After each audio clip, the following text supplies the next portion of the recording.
ফেরেশতারা জান্নাত সাজায়, আসমান সাজায়। ফেরেশতারা ডেকে বলে রব্বুল আলামিন কি হলো, যে কারণে আসমান সাজাইলেন, জান্নাত সাজাইলেন? রব্বুল আলামিন তখন বলে আসলাহাল আবদু মাওলাহু, এক ভেগে যাওয়া গোলাম আজকে তার মনিবের সাথে সম্পর্ক ঠিক করে নিয়েছে। আল্লাহ আল্লাহ বলে আমার এক গোলাম আমার থেকে ভাইগে গেছিল রে, অনেক দিন ওই আমারে সেজদা দেয় নাই, আজকে দিছে। অনেক দিন সে আমারে ডাকে নাই, আমি খুব কষ্ট পাচ্ছিলাম। আমার বান্দা আমার হাতে গড়া, আমার দেওয়া নাক চোখ কান, আমার দেওয়া জবান, আমার দেওয়া জিব্বা, আমার গড়া বান্দা আমারে ভুলে আমার থেকে ছুটে গেছে। আজ আমার সেই ভেগে যাওয়া বান্দা আমার কাছে ফিরে আসছে। লাল্লাহু আশাদ্দু ফারাহান বিতাওবাতি আবদি, নবী সাল্লাল্লাহু আলাইহি সাল্লাম বলেন আল্লাহ তাআলা ভীষণ খুশি হয় বান্দা যখন তওবা করে। এজন্য যুবক ফিরে আসো, নওজোয়ান ফিরে আসো, নিজের ক্ষতি করো।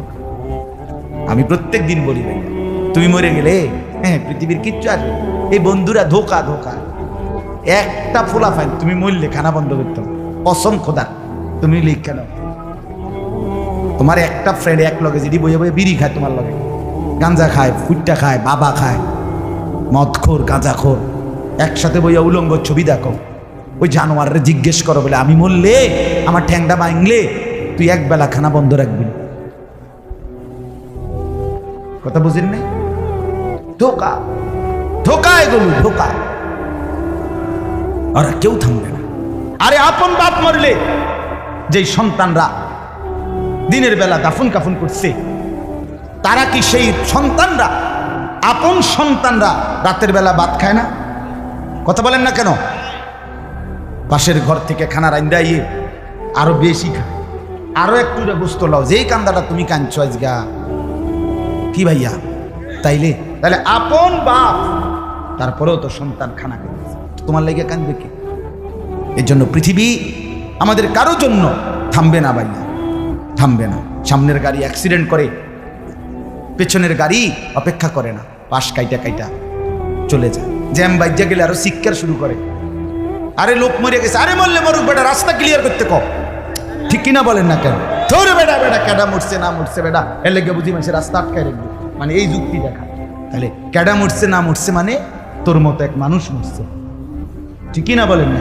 তোর মতো এক সুস্থ সবল মানুষ মরছে বেটা, যে একটু আগে হাত নাড়তো পা নাড়তো, সেই মানুষটা এখন রক্তে ভাসতেছে বেটা। হাতটাও নাই, কিসের সময় কার হাতে সময়? সবাই মেশিনের মতো, যন্ত্রের মতো দৌড়াইতেছে। রাস্তায় দেখেন না সিএনজি অটো কি করে সবাই, কারো হাতে সময় নেই, ঠিক কিনা বলেন? কে কাকে ঠেলিলা যাবে, কারো হাতে সময়, কে কার জন্য থামবে? এই জন্য তুমি নষ্ট হয়ে গেলে বন্ধু, কেউ তোমারে ফিরাবার নাই। তোমার জন্য ভাববে কেউ, ডাকবে কেউ, কাঁদবে কেউ নাই। আরে আপন মা বাপের তো খবর নাই এখন।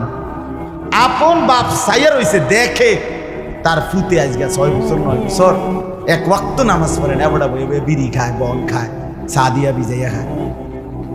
এবারটার মাইছো না সেইটার নামাজ পড়লে পড়ছে, না পড়লে রাতের ব্যাপার। বাবুরে টেহা দাও দিছে, টাকা দিলে খালাস। যদি সুতে টাকা দেয় বাপের কোনো অসন্তুষ্টি নেই, আর যদি টাকা না দেয় এবারটার গজবে আল্লাহর আরশ কাঁপে। ফুতের উপরে লানত দিতে দিতে, অভিশাপ দিতে দিতে শেষ।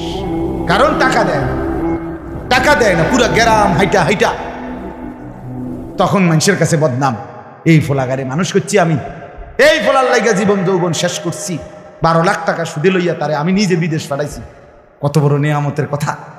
বেশরম মানুষ সুদে টাকা লইয়া আবার মানুষের দ্বারে কও, এত বড় হারাম কইরা আবার কইতেছ, হ্যাঁ 12 লাখ টাকা দিয়ে ফোলা বিদেশ পাঠাইছি আমি, কিস্তি লইছি আমি, সুদে লইছি আমি, আর অন ফোলাগা একটা টাকা দেয় না। তার মানে সম্পর্কটা হয়ে গেছে এখন টাকা পয়সার ভিত্তি। আখিরাত কোথায়? আখিরাত কোথায়? আমার মা বলছিলেন, আজীবন আমার আব্বা বলতেন, আলহামদুলিল্লাহ আমার আব্বা, আমরা 5 ভাই মাদ্রাসায় পড়ছি, 5 ভাই আলেম হয়েছে। আব্বা আজীবন বলতেন, আমার স্বপ্ন আমার ছেলেরা 5 জন আলেম হবে, আমার কবরের পাশে চারদিকে আমার ছেলেরাই দাঁড়াবে। এই বছর আমরা ঈদের পরে ঈদের 2 দিন পরে বাবার কবরের সামনে মসজিদে গ্রামে মাহফিল করছি, আমি বয়ান করছি, আমার বড় ভাই বয়ান করছে, আমার ছোট ভাই বয়ান করছে, আমার আব্বার, আমরা 5 ভাই 3 বোন, আমাদের ছেলে মেয়ে মিলে, আর আমার মা বাইচা আছে, আমরা মোট 45 জন। আমার বাবার বংশ, মা সহ, মা ছাড়া 44 জন, মা একজন, 45 জন, একের গুণা 45 জন, 45, আলহামদুলিল্লাহ। একেবারে 45 জনের ছোট বাচ্চাটাও, একবারে 2.5 বছরের বাচ্চাটাও আলহামদুলিল্লাহ আল্লাহর নাম বলতে পারে। 2.5 বছরের মেয়েটাও ওই মজলিসে গেছে, আমাদের সবচেয়ে ছোট, সেও মাথায় হিজাব ছিল, আল্লাহর নাম রাখছে। দাদা ভাইয়ার কবরে দাঁড়াইছে, নানার কবরে দাঁড়াইছে। এই জন্য বললাম বাপ, মা বাপদেরকে অনুরোধ করি সন্তানের প্রতি কদর করেন, সবাই মিলে ফিকির করেন। দেখেন আয়াতের তর্জমাটা শুনেন, তাইলেই কথা শেষ। আল্লাহ তাআলা বলেন 25 নম্বর পারা কোরআনুল কারীমের 43 নম্বর সূরা, সূরাটার, এই সূরার 7টা আয়াত, ব্যাখ্যা লাগবে না, শুধু তর্জমা শুনে তাইলেই বুঝবেন। আল্লাহ বলেন 74 নম্বর আয়াত থেকে পড়ছি, ইন্নাল মুজরিমিনা ফি আযাবি জাহান্নামা খালিদুন। আল্লাহ তাআলা বলে নিশ্চয়ই পাপীরা জাহান্নামের আযাবে চিরস্থায়ী থাকবে। ইন্নাল মুজরিমিনা ফি আযাবি জাহান্নামা খালিদুন, নিশ্চয়ই পাপীরা জাহান্নামের আযাবে চিরস্থায়ী থাকবে। কতদিন? কতদিন? এবার আল্লাহ আবার ব্যাখ্যা করে বলে, বান্দা বুঝেছো? লা ইউফাত্তারু আনহুম, 1 সেকেন্ডের জন্য বিরতি দেওয়া হবে না। জাহান্নামী চিৎকার করে বলবে, মাওলা আমারে মৃত্যু দিয়ে দেন। আল্লাহ বলবে না। জাহান্নামী বলবে, আল্লাহ একটু সময়ের বিরতি দেন, 10টা মিনিটের বিরতি দেন মাওলা। 24 ঘন্টার আগুন, আমারে 10টা মিনিট একটু আলগা থাকতে দেন, আমি যে আর পারছি না মাওলা, এতটা ভীষণ আযাব আমি যে আর সইতে পারছি না মাওলা, আর পারছি না, আর পারছি না। লা ইউফাত্তারু আনহুম, আল্লাহ বলেন 1 সেকেন্ডের জন্য জাহান্নামের আযাব, আগুন বিরতি দেয়া হবে না। ফাতরাত মানে কি নাই? বিরতি নাই। আহুম ফীহি মুবলিসুন, এরপরে আল্লাহ বলেন জাহান্নামী এই দীর্ঘ 24 ঘন্টা অনন্তকাল আযাবের মধ্যে থাকবে। কেমনে থাকবে? মুবলিসুন, বিষণ্ণ হয়ে, উদাস মনে। কোনোদিন চেহারায় 1 সেকেন্ডের জন্য হাসি ফুটবে না, কোনোদিন আর সুখের নাগাল পাবে না।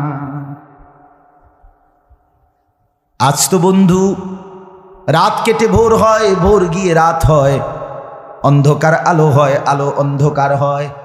যে হাসে সে কাঁদেও, যে কাঁদে আবার সে হাসেও, ঠিক না? কিন্তু রব্বুল আলামিন বলেন ওয়াহুম ফীহি মুবলিসুন, জাহান্নামীর মন, জাহান্নামীর চেহারা বিষণ্ণ, উদাস, সব সময় হাসিবিহীন থাকবে, কোনো সেকেন্ড হাসতেই পারবে না। এবার আল্লাহ নিজে বলবেন, মলিন চেহারা দেখে জাহান্নামীকে, জাহান্নামীর চিৎকারে আল্লাহ নিজেই বলবেন ওমা যালামনাহুম, জাহান্নামী নাফরমান, আমি কিন্তু তোর উপরে মোটেই জুলুম করি নাই। আমি রাতও দিয়েছি বান্দা, দিন দিয়েছি, আমি সুযোগ দিয়েছি, সময় দিয়েছি। 8টা বাজে এশার আজান হয়েছে, এখন বাজতেছে রাতের 11:30। তাইলে আমি কিন্তু হায়াত 3.5 ঘন্টা তো দিয়েছি, আর এশার নামাজ পড়তে তো 3.5 ঘন্টা সময় লাগে না? লাগে। আমি তো ফজরের ওয়াক্ত আসার পরে ওয়াক্ত শেষ হওয়া পর্যন্ত প্রায় 1.5 ঘন্টা সময় দিছি। 4 রাকাত নামাজ পড়তে তো 1.5 ঘন্টা লাগে না। আমি তো জোহরের আজান হওয়ার পরে জোহরের ওয়াক্ত প্রায় 2.5 ঘন্টা, 2 ঘন্টা তো দিয়েছি। জোহরের নামাজ পড়তে তো বান্দা 2.5 ঘন্টা লাগতো না? হ্যাঁ। আসরের নামাজ 4 রাকাত নামাজ পড়তে তো 1.5 ঘন্টা লাগে না? তাহলে বলো না বান্দা আমি কি কোনো জুলুম করেছি কিনা বলো? ওমা যালামনাহুম, আমি বান্দা নাফরমান, আমি কিন্তু তোমাদের উপরে তাদের উপরে জুলুম করি নাই, ওয়ালাকিন কানু হুমুজ জালিমিন। আল্লাহ বলে বরং নাফরমান জাহান্নামী তুই নিজেই নিজের উপরে জুলুম করেছিস। তুই আমার রাতকে গান বাদ্য আর সিনেমার নর্তকীর নাচ গান আর উলঙ্গ ছবিতে শেষ করে দিয়েছিস। তুই আমার দিনকে গুনাহ, সুদ, ঘুষ আর অবৈধ উপার্জনের পিছনে শেষ করে দিয়েছিস, নিজেই জুলুম। এবার শুনেন, এবার আল্লাহ তাআলা বলে জাহান্নামী, এবার শুনেন আল্লাহ যখন এটা বলবে জাহান্নামী এই ভীষণ আযাবে একটা বিরতি নাই। এবার জাহান্নামের ফেরেশতাকে ডাক দিবে। জাহান্নামের দায়িত্বে প্রধান যেই ফেরেশতা, ওনার নাম মালিক। ওনার নাম কি? মালিক ফেরেশতা। এই কোরআনে ওনার নাম ডাইরেক্ট এখানে আছে। জাহান্নামী বলবে ওয়ানা দাউ ইয়া মালিক লিয়াকদি আলাইনা রাব্বুক। ওহো, আল্লাহ বলে জাহান্নামীরা, জাহান্নামের ফেরেশতা মালিককে ডাক দিবে, ইয়া মালিক, হে মালিক শোনো না, ফেরেশতা একটু শোনো না। লিয়াকদি আলাইনা রাব্বুক, ফেরেশতাকে বলবে ফেরেশতা তোমার রব, তোমার আল্লাহকে একটু বলো না এমন কষ্টের আযাব না দিয়ে আমারে চিরতরে একবারে শেষ করে দিতে, আমি যে আর পারছি না। লিয়াকদি আলাইনা রাব্বুক, বলো না ফেরেশতা, তোমার মাওলাকে বলো না, তোমার রবকে বলো না আমারে একদম শেষ করে দিতে, আমারে মৃত্যু দিয়ে দিতে, আমি যে আর পারছি না। কেমনে সইব এত গরম, কেমনে সইব এত আযাব? ফেরেশতা তখন বলবে ক্বালা ইন্নাকুম মাকিসুন। ফেরেশতা বলবে না, নাফরমান পাপী, এই জাহান্নামী তোকে অপেক্ষা করতে হবে, মৃত্যু হবে না। আল্লাহ বলবেন লাকাদ জিনাকুম বিল হক, আমি তো বান্দা সত্যের বাণী, সঠিক বাণী বারবার তোমার কাছে নিয়ে এসেছিলাম। একবার বেলায়েতুল্লাহ বলছে, একবার আনিসুর রহমান বলছে, বারবার বারবার বারবার আমার কত বান্দা দিয়ে, কত ইমাম, কত খতিব, কত আলেম, কত বুজুর্গ দিয়ে আমি তো সত্যের বাণী, কোরআনের বাণী, এই জাহান্নামের কথা বারবার তোর কাছে বলাইছিলাম বান্দা। ওয়ালাকিন্না আকসারাকুম লিল হাক্কি কারিহুন, কিন্তু তোমরা তো অধিকাংশই আমার সত্যের আহ্বান, আমার কোরআনের আহ্বানকে অপছন্দ করেছ। পাত্তা দিস এত বাদ দিস হুজুর রাইতান কই বই মাতিস তাই আছে না এমন ব্যর্থবিজ লোক, কথা বলে না। অনেক বুড়া মানুষও আছে, অনেক বুড়া মানুষ। আর রাখো হুজুররা যত কয় এত না, কিছু কইতে লাগলে বাড়াইও কয় বেটা হুজুররা বেড়ায়, কথা বলেন না কেন? হ্যাঁ, আরে রাখ আল্লাহ ভরসা বেটা, আল্লাহ ভরসা কিতা, আল্লাহ ভরসা কিতা মানে আল্লাহ কি, আল্লাহ কি হিসেবে ভরসা আমি এটা বুঝাই। এখন আল্লাহ বলছে বান্দা তুমি বিড়ি খাইতে থাকো আমি ভরসা। হ্যাঁ, এমনি আল্লাহ কইছে নাকি? তুমি টেলিভিশনে নাচ গান প্রত্যেক দিন বিকালে নর্তকী দেখো আমি ভরসা, এটা নিয়ে আল্লাহ কইছে। তো আপনি কিতা কইলেন কি আল্লাহ ভরসা কিতা, কি বুঝাইতে চাইলেন? হ্যাঁ, আল্লাহ ভরসা মানে কি? মানে আপনি গুনার উপরে মৃত্যু পর্যন্ত টিকে থাকবেন আর আল্লাহ ভরসা, এটাই না? নবী সাল্লাল্লাহু আলাইহি সাল্লাম সুপারিশ করবেন মানে কি? নবীজি সুপারিশ করবেন, এই কথার অর্থ কি? এই কথার অর্থ এই যে উম্মত তুমি বিড়ি, সিগারেট, মদ, জুয়া, চুরি, ডাকাতি, জিনা, ব্যভিচার, নাচ গান, সুদ, ঘুষ, তোমার যে দুর্শল্যে কুলায় মৃত্যু পর্যন্ত, শেষ মুহূর্ত পর্যন্ত তুমি করতে থাকো, আমি সুপারিশ করে করে তোমার বেহেশতে দিব, এই তো অর্থ না? তো কি তা আপনি বলেন আমারে কি আসলে কি? আরে মুসলমান খুব বেশি খামখেয়ালি, খুব বেশি, খুব বেশি খামখেয়ালি।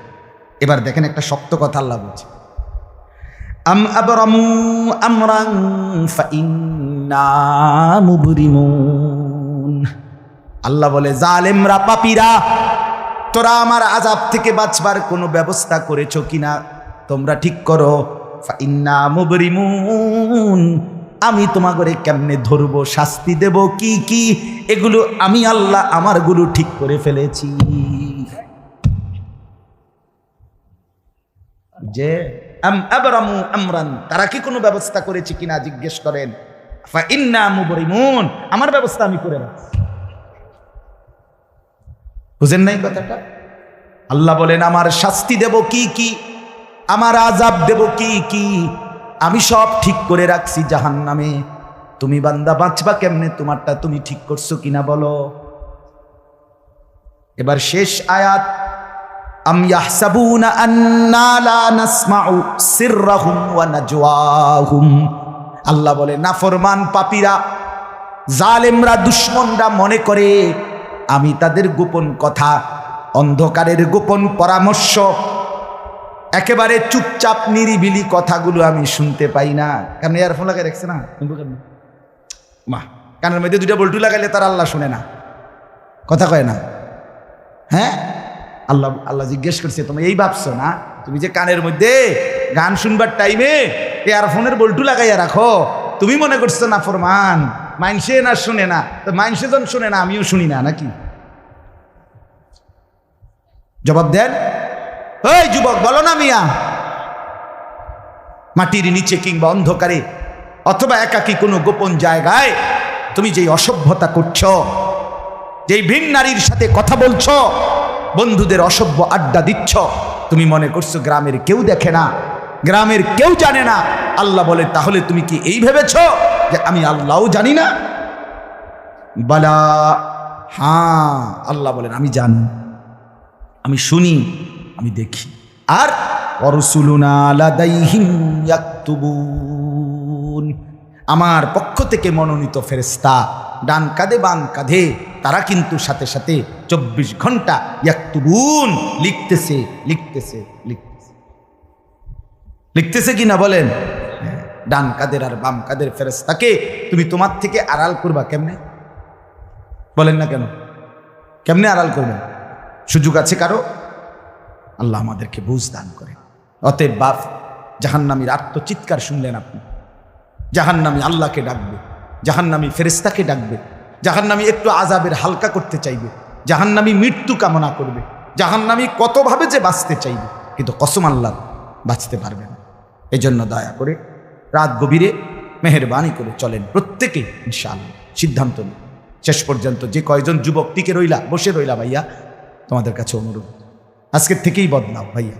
আগামী দিনে মুসলমানের জন্য, ইসলামের জন্য খুব বেশি যুবকের দরকার। তোমরা না আগাইলে, তোমরা না ফিকির করলে আগামী দিনে ইসলামের জন্য লড়বে কে? বা সারা পৃথিবী ইসরায়েলের ইয়াহুদিদের জুলুম অত্যাচার এখনো তো শেষ হয়নি। সেই গত বছর অক্টোবর মাসে ফিলিস্তিনের মুসলমানদের উপরে বোম্পিং অত্যাচার শুরু হয়েছে। অক্টোবর, নভেম্বর, ডিসেম্বর, জানুয়ারি, ফেব্রুয়ারি, মার্চ, এপ্রিল, আজকে 7 মাস চলতেছে, এখনো বন্ধ হয়। আজকে 7 মাস যে মানুষগুলো, যাদের কোনো ঠিকানা নাই, নারী, পুরুষ, বাচ্চা, কোলের বাচ্চা, বলেন ভাইয়া 7 মাস তারা কি পরিমাণ মানবেতর জীবন যাপন করতেছে। এই রমজানেও ফিলিস্তিনের মাসুম বাচ্চা খাবারের অভাবে, ইফতারের অভাবে ঘাস চাবাইছে। এটাও তো ছবি আসছে, ঘাস চাবাইছে। আমার বাচ্চাটা 2.5 বছর, একটা মেয়ে আমার সাথেই ঘুমায় রাত্রে, প্রায় সময় রাত্রে উইটা এই 2 ঘন্টা 2.5 ঘন্টা হঠাৎ উঠে, বাবু পানি খামো, পানি খামো। আমি সবসময় আমার বালিশের পাশে, খাটের পাশে পানি রাখি হেল লাগে। তাহলে আমার এই ছোট্ট মাসুম বাচ্চা যখন পানি চায়, আমি তার পানি দিই। ফিলিস্তিনের এই ছোট বাচ্চা যদি তার মার কাছে পানি চায়, সে মা কোত্থেকে পানি দিবে? হ্যাঁ, আমার ছেলেটা 6 বছর 7 বছরের, ওরা দুইজন, এই ছোট মেয়েটা আর এই ছেলেটা সারাক্ষণ বাসায় এই একবার এটা খাই, ওইটা খামো, ওইটা খামো, ওইটা খামো। আমার এই কত সময় ফোন দিয়ে, আবু এটা আইন, ওইটা আইন। ওই দিন রাতের বাজে 1টা 1:30, আবু মালটা আইন। আমি 1 কেজি মালটার জন্য 3 বাজারে গেছি, রাতের বাজে গেছে 1টা 2টা, কোথাও দোকান খোলা নাই। আমি দেখলাম বাসায় আমার ছেলেটাও মেয়েটাও, এই ছোট, কসম আল্লাহ, আমি গেট খুলছি, দরজা আমার জন্য দৌড়ে দাঁড়ায় আছে, ওই মালটা আনছি না আব্বু। আমি জড়ায় ধরে বললাম যে আব্বা কোথাও পাই নাই, একটা দোকানও খোলা নাই, মানে আমি তো জানি সকালে আনতে পারবো, ঠিক না, শুধু রাতে আনতে পারি নাই, এটাই আমার কাছে এতটা কষ্ট লাগছে। তো যেই বাবা যেই মা ওই মাসুম বাচ্চাদেরকে আজকে 7 মাস খাবার দিতে পারে না, ওই বাচ্চাটা কি হাল, ওই বাবার কলিজার কি হালাত। এমন পরিণতি যদি আমাদের হয়, এমন পরিণতি যদি তোমার ছেলের বেলায় হয়, বলো যুবক, তোমার বিয়ের পরে থেকে যদি শুরু হয়, তোমার বাচ্চা হওয়ার পর থেকে যদি শুরু হয়, তখন কি হবে? এজন্য আল্লাহকে নারাজ না করো, আল্লাহকে নারাজ না করো, দয়া করে ফিরতে চাই, আমরা ফেরাইতে চাই, নিয়ত করি ইনশাআল্লাহ। ঠিক আছে না? ইনশাআল্লাহ নতুন করে ভাবো, সবাই একসাথে ভাবা পারবা না। যেই যুবকদের ফিকির আছে, বুঝ আছে, দিমাগ আছে, তুমি নামাজ পড়ো, ইনশাআল্লাহ ভালো হবে। তুমি মোবাইল প্রয়োজনে ব্যবহার করো, যার যেটুকু প্রয়োজন এটুকুই বলো। শুধু শুধু নারীর ছবি, নাচ গান, অস্থির দৃশ্য কোনো দরকার নাই। আর হিম্মত করে নামাজ, মরি বাসি, এত বেইজ্জতি কথা শোনার চাইতে, এত কষ্টের চাইতে, পরকালের অশান্তির চাইতে নামাজ পড়বো আমরা। দেখবেন ছেলেরা তোমরাও হিম্মত করে শুরু করলে 5 ওয়াক্ত নামাজ ওষুধের মতোই মনে করো না, বিষ ওষুধ, তিতা ওষুধের মতো। দেখবে একটা মাস যদি কেউ একটু জন্মা যে মরি বাসি নামাজ পড়মুই, কসম একসময় এটা মজাদার হয়ে যায়। হ্যাঁ, সেজদা দিলে খুব মজা হয়।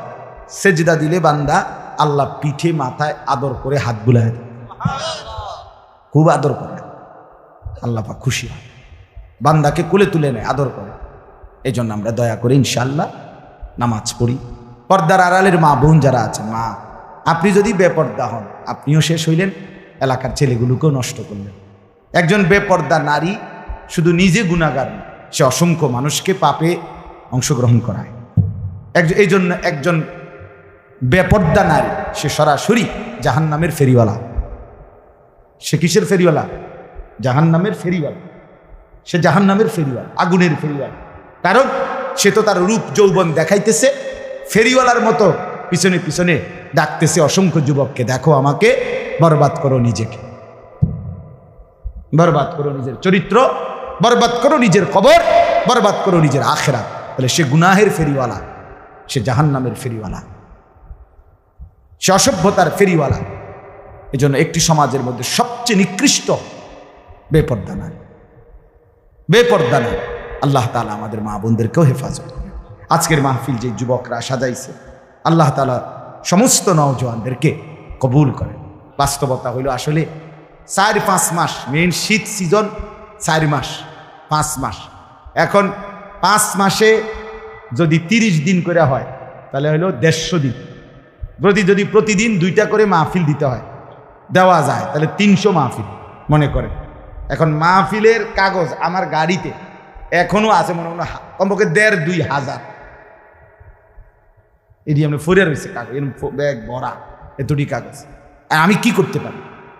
কেমনে দাও, কিভাবে দাও এগুলো? আচ্ছা, সারা বাংলাদেশ তো নবীনগরকেই বলে, ঠিক না? বাংলাদেশ মানে তো নবীনগর। আপনি বলেন সারা দেশ থেকে এই মাহফিল নিয়ে কাবজাব, কত মানুষের আবেদন, অনুরোধ, কাকুতি মিনতি।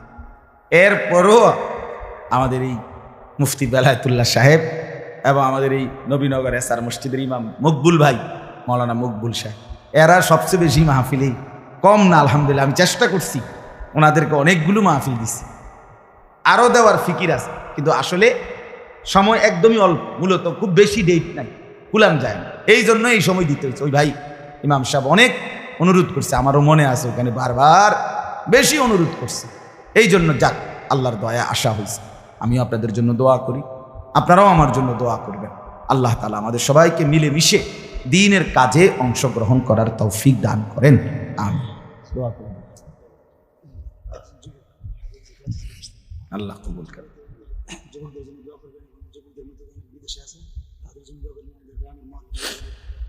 অনেক কষ্ট করে প্রবাসী যে বিদেশি ছেলেরা, আমি নিজ চোখে দেখি। এইবারও আমি উমরায় গেছি, যে রমজানে, এই রমজানে আমি প্রবাসী ভাইদের রোমে রোমে গেছি, বয়ান করছি। 12 জন, 14 জন, 16 জন, 20 জনের রুম, হালাকা। এবার বেলায় যে হালাকা কাকিয়া, ওখানে গিয়েও বয়ান করছি। এবার এই আমগো প্রবাসী বাংলাদেশি ভাই, আর এই অনেক কষ্ট করে 12 ঘন্টা 14 ঘন্টা ডিউটি করে। হ্যাঁ, এরপরে আপনার এই ছোট্ট একটা রুমের মধ্যে 14 জন 16 জন একসাথে ঘুমায়, নিজেরা রান্না করে খায়, নিজেরা। ঠিক আছে, কথা হবে ইনশাআল্লাহ। হ্যাঁ, এই জন্য এরা অনেক কষ্ট করে। এই কসবার এক ছেলে, আমি এক মাস এবার আমার এইবার রমজানে জড়ায় ধরা আমার কানছে অনেক, বিদেশ মক্কায়। ছেলেটা আমারে বলতেছে, হুজুর আমি 8 বছরে আজকে বিদেশ করি, এই 8 বছরে কোনোদিন এই বিদেশে একজন ভালো ডাক্তার কোনো শরীরে কোনো রোগ সুখের জন্য দেখাইনি। কয়েকজন ডাক্তার যদি দেখাই তাহলে হেরার যে ওষুধ টষুধ দিবে আমার 15-20 হাজার টাকা চলে যাবে খরচ। কয় তাইলে আমি বাড়ির টাকাটা পাঠামু কেন? কয় এই জন্য ব্যথা বেদনার একটা ট্যাবলেট খাইয়া পইরা থাকি হুজুর, আর এই কলজার মধ্যে জমাইয়া টাকাগুলো সব বাড়ি পাঠায়। ছেলেটা আমারে খুব কাঁদছে, আমার পোলাটার কথা মনে হয়। সে আমারে বলছে হুজুর আমি আজকে 8 বছরের কসম আল্লাহ, কয় এই মক্কায় বলতেছি, কয় সুখ নিজের আনন্দ বলতে কি জিনিস আমি আজকে 8 বছরে কোনোদিন দেখিনি। সবটা দিয়ে দিছি পরিবারের জন্য, মানে বাড়িতে, শুধু কোনো রকম মানবেতর কোনো রকম মানে কোনো রকম জিন্দিগিটা কাটাই, বিদেশে পড়ে আসি আমি। কিন্তু এরপরে বাবা এতটা কষ্টের টাকা পাঠাবার পরে যেই স্ত্রী, যেই বিবি বাজারে বাজারে ঘুরে, বেপর্দা ঘুরে, মোবাইলে সারা দিন রাত পড়ে থাকে, স্বামীর পবিত্র আমানত, নিজের ইজ্জত, নিজের সতীত্ব নষ্ট করে, পরকিয়া, ভিন কোনো পুরুষের সাথে অবৈধ কোনো সম্পর্ক করে, তার মতো অসভ্য, নির্লজ্জা, বেহায়া, অসভ্য নারী আল্লাহর জমিন আর কেউ হইতে পারে না। তোর জন্য বেটি, তোর ছেলেটার জন্য, বাচ্চাগুলোর জন্য এই ছেলেটা, এই পুরুষটা আজকে 6টা বছর, 8টা বছর, 12টা বছর বেটা বিদেশের জমিনে পড়ে আছে, আর বিনিময়ে তুই নিজের জিন্দেগি নষ্ট করে দিলা, স্বামীর পবিত্র আমানত নষ্ট করে দিলা তুমি। এই জন্য দয়া করে আমার কথাটা যদি একটু শক্ত হয় মাফ করে দিয়ে আমার, কিন্তু প্রবাসীর বিবিদেরকেও বলি, বোন দয়া করে নিজের ইজ্জত, আব্রু, সতীত্ব, নিজের চরিত্রের হেফাজত কষ্ট করে হলেও, আপনার জন্য স্বামী বেচারা কষ্ট করে, আপনিও তার জন্য কষ্ট করেন, মিলেমিশে সবর করিলে, চরিত্রের হেফাজত করিলে একদিন দুইজনই জান্নাতি হবে। ছেলেরা যারা তোমাদের বাপ বিদেশ, তোমরাও ভাইয়া একটাবার দেখে আইসো কি কষ্ট করে।